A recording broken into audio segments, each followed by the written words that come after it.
Welcome to the Encore today. We're going to talk about witnessing. So many things with that. Mm-hmm. First and foremost, it's a little bit of a churchy word, so we'll talk about what that actually would mean. Yeah, it's a churchy word. And then we're going to get into the who, what, where, why, how often, like the adverb. Remember when in high school and they said, Who, what, why, where, when? Yeah, who, what, no, how often, to what extent. So yeah, an adverb. Can you say what an adverb is? Can you define an adverb? Nope. It's just a word that describes a verb, right? Is that all it is? I don't know. But isn't it where, when, so, forever, or always? I always eat lunch. Forever we've been doing this. That's an adverb as opposed to an adjective. Adjective is different, yeah. Why did Very hot. Yeah. To what that is, so that is to what extent. So they would say, where, what is it? Yeah, I got it. Why, it. It's how, been a minute. where, so when, how often, to what Yeah. extent. Yeah. Yeah. Extremely. To what extent? How hot is it? It's extremely hot out there. That's an so adverb. It's to an extent. So we're gonna talk about witnessing like it's an adverb. To what extent? Yeah, all right. Where, who, how as often? opposed to an adjective, why? Dirty car. Yeah, it just describes an adjective. describes a noun. Blue car. Yeah. Okay, I got it. Yeah. Adjective describes a noun. Adverb describes. I got it all. It came back. I care about these things a lot, actually. Yeah, when I was in high school, I used to excel is a strong word. Like grammar came really easy for me. And I similar. actually enjoyed diagramming sentences. That sounds weird. But like now, it was so long ago, you forget so much. You forget the rules, but your grammar is correct. Okay, but I don't know if I could diagram a sentence anymore outside of No, but I bet it would come back to you with a short tutorial, Maybe. and then it would just snap back fairly quickly. Maybe. Yeah. Wow. Man, I'm bored stiff. Yeah, that's boring. Let's talk about something. Yeah, goodness. I don't want to talk about grammar. Sorry, English teachers. I do love you, and I do care. Believe me, I do care about spelling and grammar. You're actually a grammar snob. Yeah, we talked about this. Yeah, we have. A bit of a psycho. What else you got? Something fun that we'll get into. Well, the adverbs of witnessing. you and I, our default is to talk about sports and athletes and greatest ever. So we try to avoid that because it's a little one-dimensional. So let's go. Let's talk about music, bands, popularity, styles. Let's do that for a minute. People get to know a little bit about us. Oh, okay. So I'm going to say something about you. Your brother Jeff is... Got all the music ability. Your brother Jeff would exceed you maybe in trivia, would he? Oh, by far. Not even close. By far. Not yeah, even Jeff, close. so I'm saying Jeff is... I don't know anybody that can get to where Jeff is at. Like musical trivia and stuff like that. But I don't know anybody after that more than you. Okay. I can quiz you on songs and bands and eras and stuff, and you just pull stuff everywhere, which is so bizarre because unless something has changed, you don't even listen to music anymore, which is so weird. I rarely listen to music, but I would say like what all you're talking about with that doesn't actually work for the 2010s and stuff. Like it's your developmental teenage 90s 2000s, teenage through 20s, yeah, big time. Like you could name bands now, and I'm like, I understand. Dude, I don't even know. Yeah. I just don't follow anymore. So yeah. But no, Jeff way excels that. But he keeps up with pop culture stuff now, so he'll know a band that came out 2 weeks ago. Yeah, what do you got? What is the most famous band in American history? Band. Well, do they have to be American? Yes. Oh, well, it has to be an American band. Yeah, so you can't say the Beatles. Well, they're the most famous band in American history because it happened. But are they from America? No. No, American band. Not to be confused with American Bandstand. We're an American band. Who sings that? I'm gonna say Led Zeppelin. Are they American? No, they're not, are they? No, I don't think so. I honestly don't even know. Braden, is Led Zeppelin American? Oh my gosh, find that out. This is a catastrophe right now. This is American band. Most famous American band. Do you have an answer? No, but I'm thinking. I propose Queen just to kick the ball. They're American. British. Dang it! Zeppelin's British. Yeah, of course they are. Yeah, I knew that. Plant. Yeah, Robert of course Plant, they are. Jimmy Page. Well, course they are. Total accent. I can hear him talking now. Yeah. Is Queen American? I think yes. Oh my heavens! This is a huge disaster. We don't know where people are from at all. How about the Jackson 5? Not a band. It's not a band. Not a band. I get it. Yeah. Not a band. Yeah. You're right though, but not a band. This is. I am not certain Queen is American. I'm not certain. They of it at don't all. feel American. To No, me. I think. Matter of fact, the more I think about it, does Freddie Mercury have an accent also? His family. If your brother's watching right now, he's he is through his phone across a New York subway. Queen is British. I oh figured man, they were, yeah. Jeff is. They're not at all. Out. Oh Jeff, my gosh. I hope you're watching right now. Oh my goodness. Okay, let's switch to soloists, all right. performers. Most famous American solo performer in American history. I have my answer. Say it. He's boring. It's Elvis Presley. It's Elvis Presley. But I'm going to tell you who should be number one. It's Michael Jackson. He should. But Elvis is Elvis. Here's the thing. Is he not? Is Michael Jackson not? Real close. Real close. That's a good question, yeah. Global? Michael Jackson was a global phenomenon. Still is. Kids know Michael Jackson. They don't know Elvis. Right now. I think you might be right. Yay, Michael. I think he beats Elvis. The greatest... It doesn't have to be American anymore because because we don't know anything about American bands. Male pop, secular music vocalist of all time. Like just straight best vocals? That's what I just said. Who's the best vocalist of all time? Male.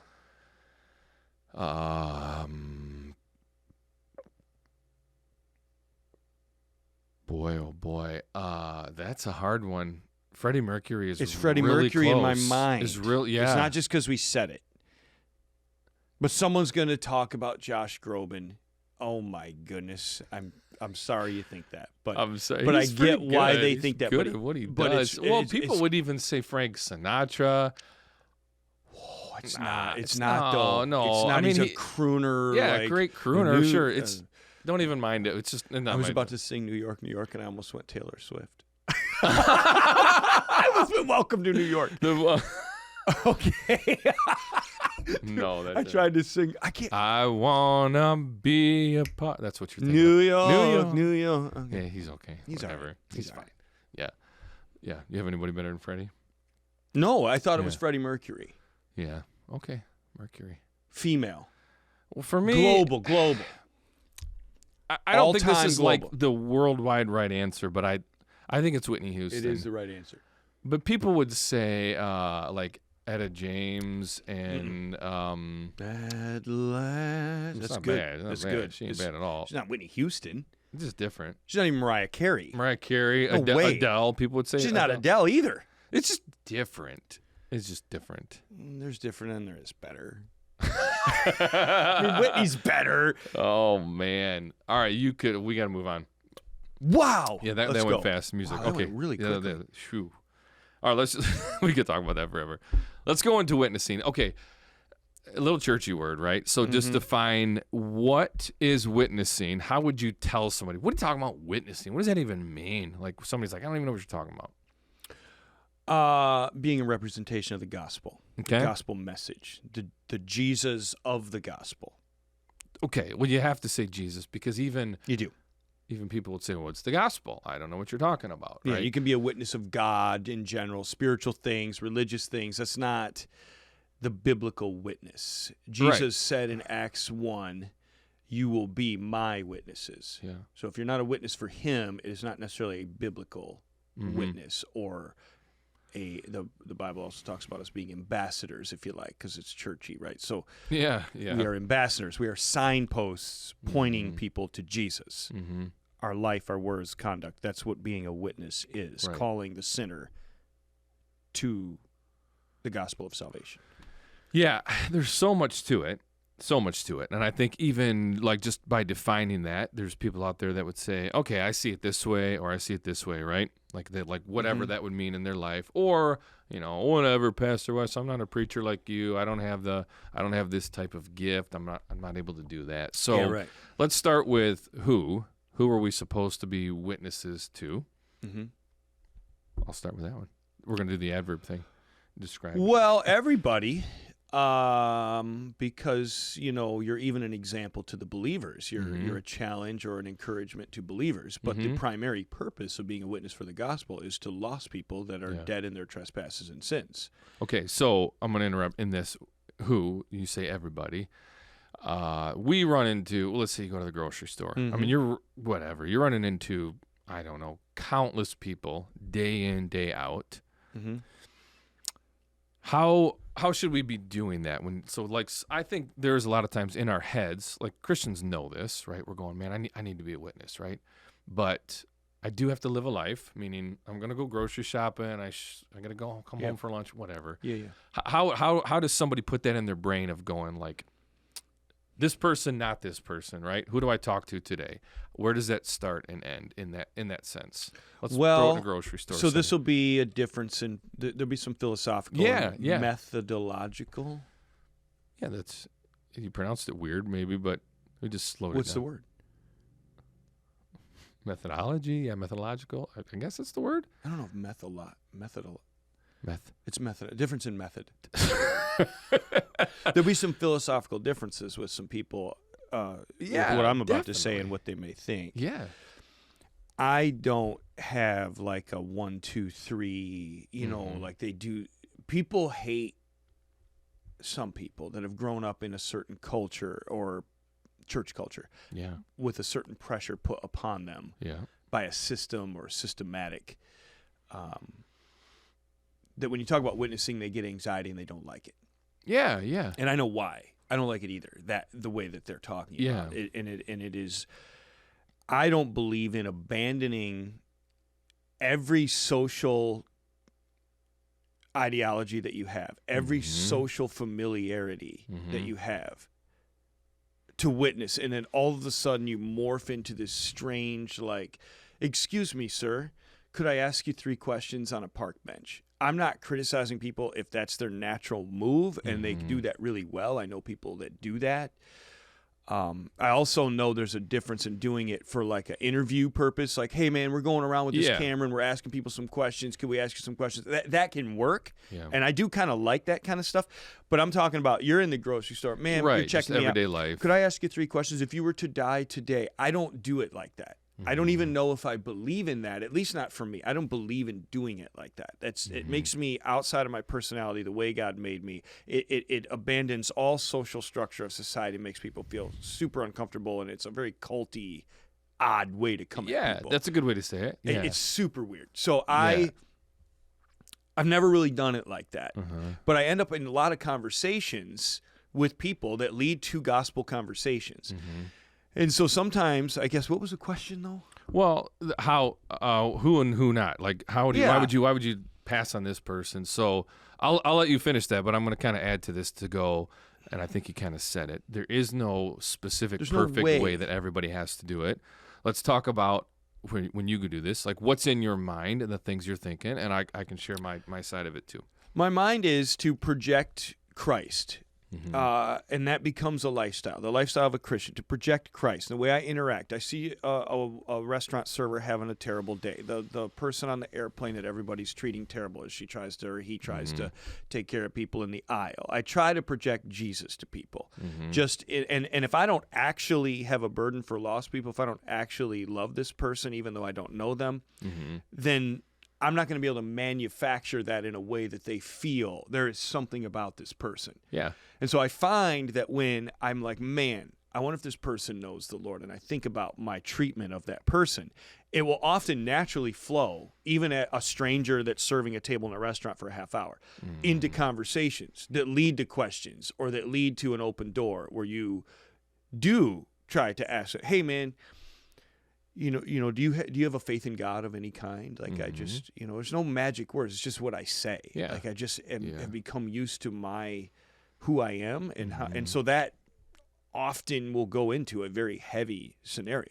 But God has to lead it too. I wait for the Holy Spirit to lead it, and He doesn't lead it with every person every time. And I'm comfortable with that. Is it a lifestyle for me is the question I'm asking. Or can I tell no stories? Or I got one story in the last 20 years of when I witnessed to somebody. Yeah. If that's the case, I'm probably avoiding it. Or I don't care. Yeah. What about, how do I want to say this? The pressure of the success rate in your mind. Like, how much do you think about that? How much does that give you anxiety, bother you? Meaning, you know what I'm saying, right? Mm-hmm. Like, it's your job to make sure that this person accepts Christ. I don't feel any pressure at all. It's not my job. It's not my power. No man comes to the Father unless, no man comes to me unless the Father draws him. Yeah. That's what it says. Yeah. They are blind, dead in their trespasses and sins, none who seek after God. Like, the Lord has to draw them. And the Bible even lets us off the hook when it says one planted, one watered, and it's the God who brings about the harvest. Right. So I don't bring about a harvest. Right. I just act Christ-like. I talk Christ-like. I place the gospel in front of them. Mm-hmm. Sometimes that leads to people coming to Jesus, sometimes not. If everyone I ever talk to comes to Jesus, still got nothing to do with me. Yeah. So I don't think it's right. I don't try to force people, hey, man, well, could you repeat this prayer before we part ways today? Mm-hmm. I don't believe in any of that. Mm-hmm.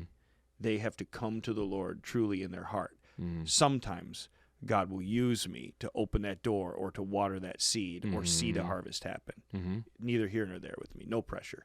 I have no numbers I keep track of. None of that.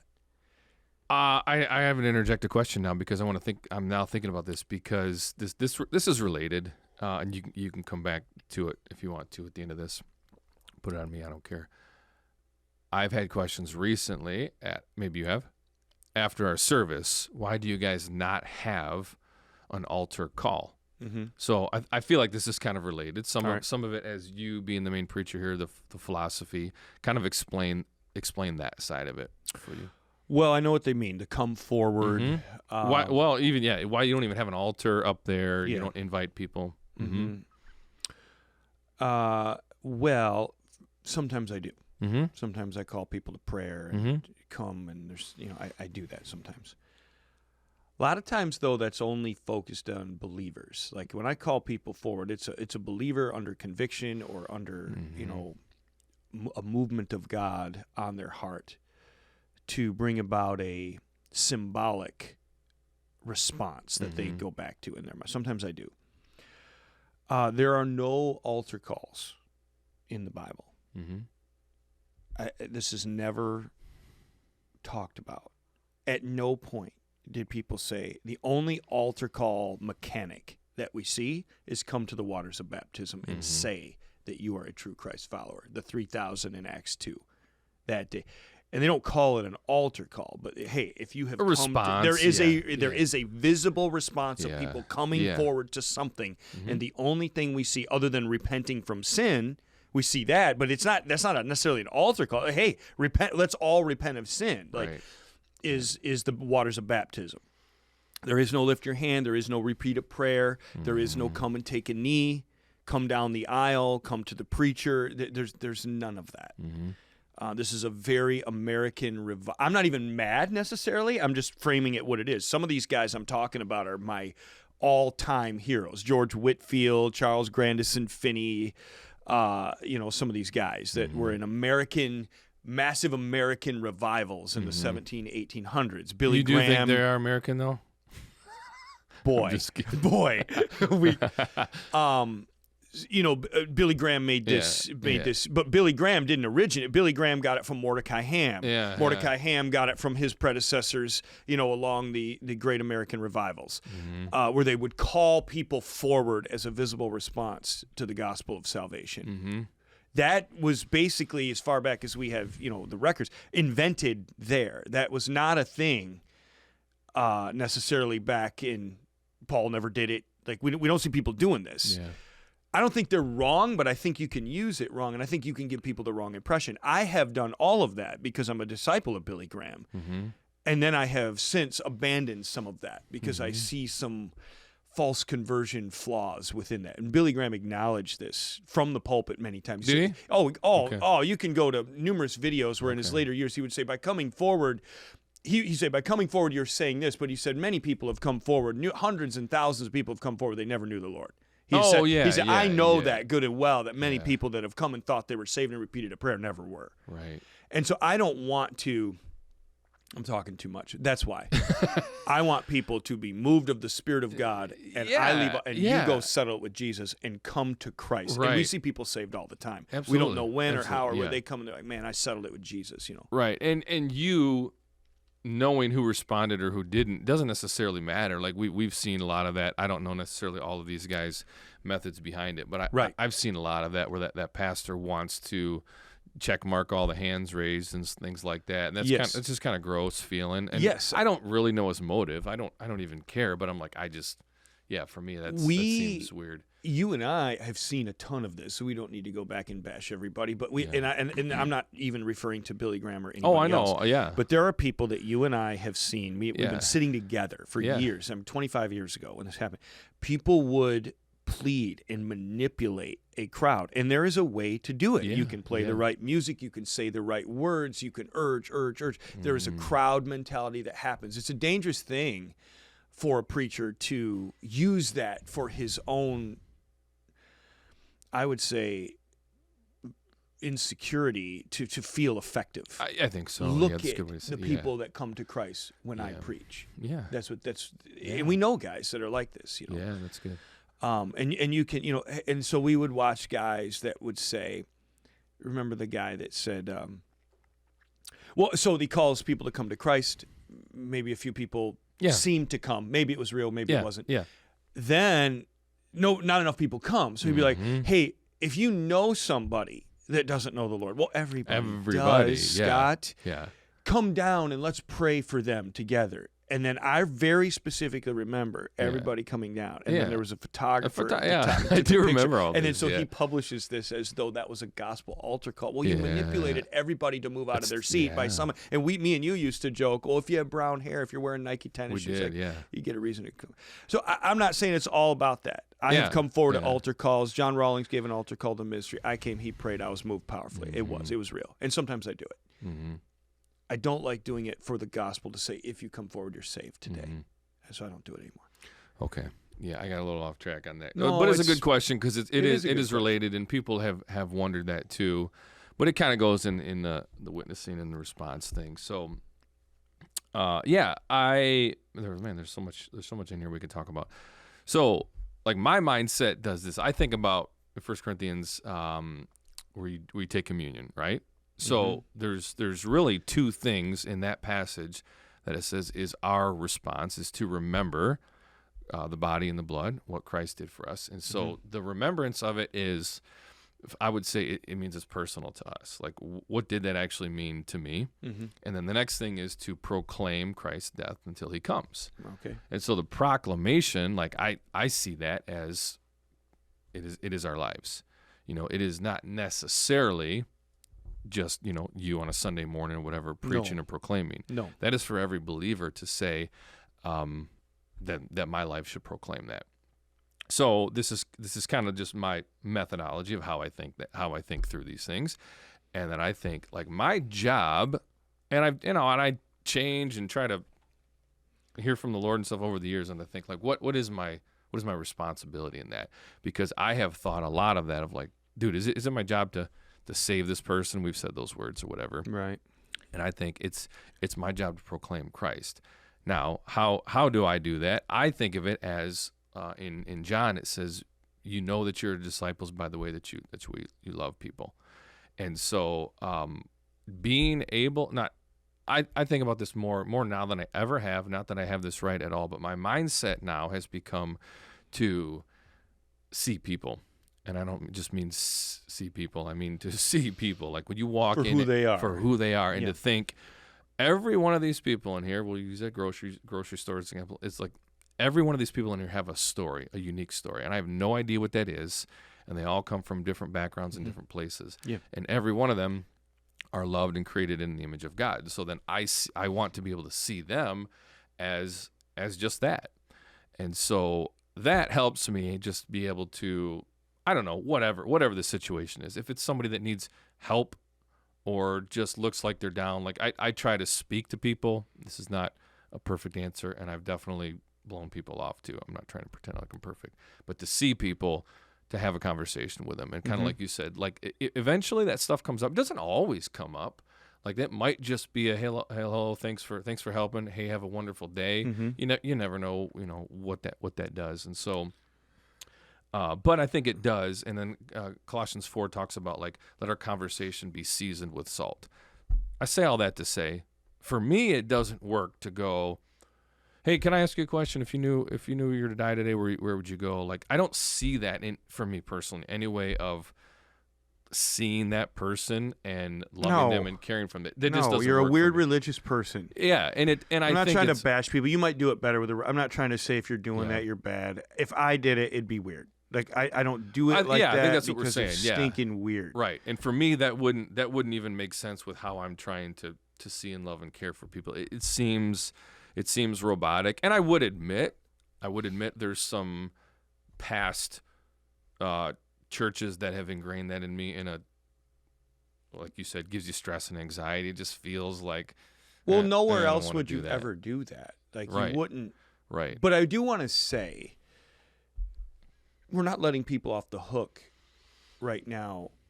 So I just don't want people to hear us and go, oh, I just got to live a certain way and be nice. You do need to use words with the gospel. I do think that's important to have a conversation that matters, because we live in a world where everything is surface, frivolous, conversational nonsense. Right. And we're not saying we're doing that either, right? Like I'm not saying like, oh, I never talk to them about the gospel because it's weird to ask them these questions. That's not true. Yeah. We actually have quite a few spiritual conversations with people, but it just flows in a natural river of social interaction. Yeah, maybe I assumed people thought that. I apologize for not. I don't know if you said it wrong. I just want to make sure. No, that's a good point though. Like the point, but I would say it doesn't always go there. But But my intention, I think my intention is to love that person, and we'll see where this conversation goes. And in love, I would hope that they see the love of Christ in me. Now, here's the truth. You do that often, or you run in same people in a similar setting. You see the same people over and over. That will eventually come up. Yeah. Like in a one-time random airport or grocery store. No, it's not necessarily always going to happen. Not always. They can just be strangers for life, and that's kind of how it is. But there are more consistencies in our life that I would say that is eventually going to come up. And I've talked about that with young adults going to school or working. It's like you're spending 40 hours a week with these people. They're eventually going to get to know who you are. So these things will come up. These conversations should come up. Should come up. Yeah. In the sense that come up, not even be forced up. That's the difference we're talking about. Yeah. Because some people never have real conversation. They're just surface people. Yeah. Christians should not be. Yeah. So it should just come up, right? That's what we're saying. Yes. I would say organically because of who you are. And I guess just to put it in my own context, if I'm thinking about caring for people and loving people, yes, those conversations are going to come up. And eventually they're going to be like, why would you do this or whatever? Like, they find out where you're at on the weekends, all those types of things, Yep. that it comes up because people are relational people. So when your conversation is seasoned with salt and you care for people, I think that stuff comes up. Now, again, this is not to bash any other way. I do think there are people that are gifted at however you would do that, the jaywalking, Jay Leno thing, where you just approach somebody and go, hey, can I talk to you? I think some people are good at that, and that can be an effective way. I think the point is definitely that there is no perfect way. However, it doesn't, like I said, it doesn't give you reason just to go, well, that's not my gifting. I'll just never say anything ever to these people in my life and just not care for them. So, yeah, think about those people that God has placed in your life that you see maybe more frequently than others. So I want to ask you a question about this. For you, what is the hardest part of witnessing? I know that's kind of broad, but sure. I think everybody's going to have this thing that they're like, but this. I mean, I like it a lot. So, full disclosure, like you just kind of brought up, you gave some evangelists some. Yes. And I do feel like I have that bend, even with as much as I say, I don't go up and say, hey, if you were to die today, it's just so wooden and odd. At the same time, I talk to strangers all the time. And And then it just goes into something because I can just run off at the mouth. I actually ask a lot of questions, and then that, rather than make statements, and that turns into the opportunity where they ask questions back, and then you make statements, which are, stuff like that. But the hardest part is when it comes to the place where, sometimes it's the hardest part, where the Lord has set up a conversation to happen, and it's where it's a layup to tell them the truth about the gospel. It wasn't forced. It didn't come as a result of some card in your pocket where you're on step number 3, it literally, someone has asked you a question. A guy in California asked me a couple months ago. He said he was not a believer. He's not. We talked about that. Never met this guy before or since. It was a random interaction. I ended up talking to this guy, and he asked me, he goes, how do you reconcile the injustices of the world as it pertains to the God in whom you believe? Well, the answer is the cross of Christ. Justice was served for the forgiven sinners upon Christ at the cross. So the murderer who killed a child, who deserves hell and punishment, does not get away with it. Christ becomes that guy. This is what I said.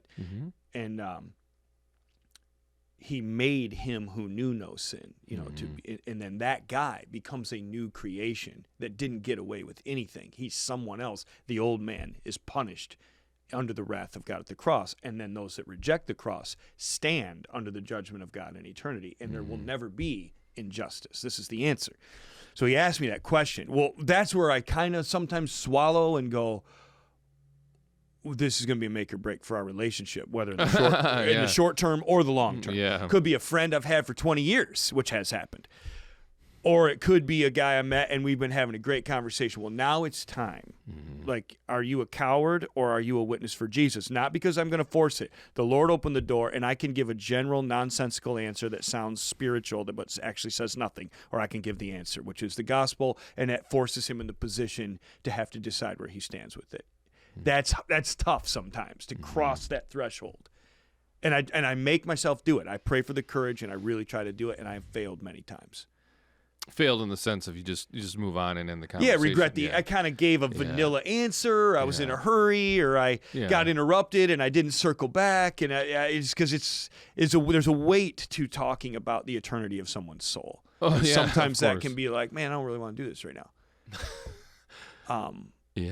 And I haven't always succeeded. But the times you do, you feel that bomb drop. Like the person realizes what you just said. If you said it clearly, well, that's what you think of me. I'm on either side of the wide and narrow road, or whatever. Right. Holy smokes, Right. And they may not like you for that. Yeah. That's a good way to put it. Is the fear of losing the relationship, whether it was a relationship or not, in that sense. But I think that is true. I have a tendency to be more not be as direct. That's a harder thing to to get to the point in that sense, and it could, I don't know, I'm not saying that I don't think I fear it. It's just more conversationally, and so it wouldn't, you're just a more direct person in life in general. Okay. So I think you could just lay it out there, and I think the hardest part for me would be to be direct in that. What does that mean for me then? What are you trying to tell me, sir? Like what are you trying to say? So that is a harder thing. What do you do about it? I'm interested in it. So I would almost say the majority of people watching right now are gonna relate to what you're saying more than what I'm saying. Not because I'm better in some elite category. Being direct with people, particularly strangers or even longtime friends, is a difficult threshold to cross. Most people aren't really comfortable crossing it. So a lot of people are going, I'm with Scott on that, but they don't want to be a failure of a Christian. Yeah. So what do you talk more about it? Because you're not. I know you're a witness. I know people in your life that you've talked about that. Yeah. So what do you do? Number one, I have tried to tell myself, like, it's not my job to save this person. So I don't know if that's a good thing or a bad thing. It could go either way. I don't want to walk away of every conversation going, I didn't do what I need to do. My thought is I tried to present Jesus to them. Like, who is Jesus to you? And I would ask them that, because I don't think it's not going to happen all the time where that person would conclude, so then I have to this moment give my life to Jesus. Right. You know, that's a hard part. And so I would say, like, my thing, what do I do? Not at all have I done this well all the time or perfectly in any way. I try to point them to Jesus and say, like, who is Jesus to you? Okay. And I would tell them that he is unique in any other religion, in the sense that he is the Son of God. And it is through him only where salvation comes. So I don't put it to them to say, like, do you trust that today? I don't do that. You know, either. Right. Unless they ask me, which has happened. Right. Well, what do I need to do to make sure of that for my life? Right. That has happened, but Right. I let that happen first. I don't kick that ball. Yeah. Yeah. Right. Like, some people are like, so man, can I, like, then you're not selling solar panels. Yeah. You know, I'm not selling right. vacuum cleaners at the front door where I got to close this. I think people put that same, we got to close. No, the Holy Spirit closes the deal. Yeah. You don't know what leg in the race you are. Yeah. And I often think that I would hope that conversation would bring that person to start thinking a lot more and asking those questions for themselves. I can't even say that I've ever had a one-on-one where somebody was like, you know what, you're right. Now's the moment. Like, and it just happens. It's like, I don't know, don't want to present Jesus, and this is who Jesus is. Do you see him in that sense? So that's what I got. Yeah. So what are we saying? I don't know. I didn't know if you had any more questions. I felt like you're. Oh, about, yeah. I mean, no. That's. What if they give the wrong answer? Well, I would think just, he's a religious scholar. I think he did. He might even done miracles. Yeah. And then what do you do? Have you had this? Yeah, I have. I have had that. I would imagine. Yeah. I honestly, I just say, let me tell you who Jesus is for me, and That's good. I hope that you would see that.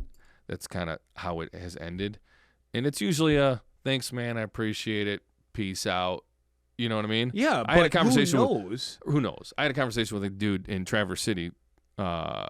Was it 2 years ago? I don't know anymore. 2020, yeah. Just some random skater dude. Just and that is kind of how it ended. It was very similar. Man, Jesus is cool dude. Like, did some awesome miracles, you know. And I was like, yeah, this who he is to me, and I would want you to know. And it kind of ended that way. All right, man. Thanks for your time. You know, see you later. So, Again, some plant, some water. The Lord brings, and that's what people have to be comfortable with. So the guy that I'm talking about in California, it ended with him. He was shook. Did he confess Jesus? No, not that day. Not to me, not in front of me. And I didn't feel any sense. I felt led of the Lord. It was a powerful exchange for a moment between us. Mm-hmm. And that was the moment that the Lord set up, not beyond that. I didn't push beyond it. So he goes, wow, I've never heard that before. And I go, never? And he goes, no, I've never heard that before. And I go, oh, man, well, if you ever have any questions, man, I'd love for you. I appreciate that. And that was the end. But who knows if the Lord doesn't send the next guy. He sends you next. Right. Like, this is how God works. That's what people, again, there's no, you don't have to get them to buy the car. That's not what we're doing. Yeah. And some methodology has put that pressure upon the body of Christ. You have to get them to sign the deal. That is not at all what the Bible speaks to. Yeah, right. No, that's a great way to say it. So, like, we are too worried, like, what, you know, did that guy accept Christ? And it's weird because it's like, why are you asking for your own personal check mark? Like, that is the wrong reason for it. But at the same time, I think on the other end of it, it could make people just be like, who cares? Oh, right. More than not, maybe. Right, it's right. Like, oh my goodness. So buddy, that's kind of our point with it. There's no perfect way to do it, but you should be thinking, but do it. And it should be in you need to say the words along with the actions. That's what I don't like letting people off on. Well, they see Christ in my generosity. True. They see Christ in my reactions and my kindness. All true. I agree. Don't downplay that. In fact, if you have all the words but don't have those other things, you're a hypocrite too. So I agree with that. Right. But do not let yourself off of declaring the gospel. I don't know how or when the Lord will set that up, but be open to it. And a lot of people live a lot of their Christian life talking about the Detroit Lions. You know, hey man, see that game the other night? You love the Lions. Like, and I understand that it's not always a time for heavy conversation, but some people, it's all they do, man. Oh, man, it was a great day for golf. Oh, I would play with you guys.